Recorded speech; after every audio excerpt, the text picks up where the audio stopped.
SS26 হয়তোবা স্মরণকালের সবচেয়ে হতভাগ্য তোমরাই, কারণ হচ্ছে করোনার পরে সর্বপ্রথম তোমরাই ফুল সিলেবাস হয়তোবা পরীক্ষা দিতে যাচ্ছ, এবং এই ফুল সিলেবাসটা অবশ্যই পরিবর্তিত সিলেবাস।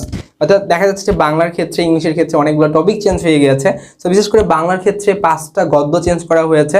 তো এই জন্য বলবো যে আপনাদেরকে এই লাস্ট যে সময়গুলো আছে, লাস্ট বলছি এই জন্যই কারণ অলরেডি আপনাদের অনেকগুলো কলেজে ফার্স্ট টার্ম পরীক্ষার জন্য অলরেডি নোটিশ দেওয়া হয়েছে।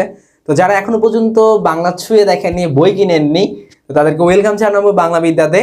প্রত্যেক দিন সকাল 10টা, দুপুর 2:30 এবং বিকাল 4টায় আমাদের 3টি ব্যাচে প্রত্যেক দিন আপনারা এসে ক্লাস করতে পারেন, যাচাই ক্লাস করতে পারেন, এবং সাজালো গোছালো শীট পরীক্ষা, টপিক ভিত্তিক পরীক্ষা, এবং প্রতি শুক্রবার তো প্রি অ্যাডমিশনের জন্য ক্লাস থাকছেই। সো দেরি করা যাবে না, সীমিত সিট রয়েছে, বেশ সংখ্যক স্টুডেন্ট আমাদের ব্যাচে থাকে না, আপনারা জানেন। সো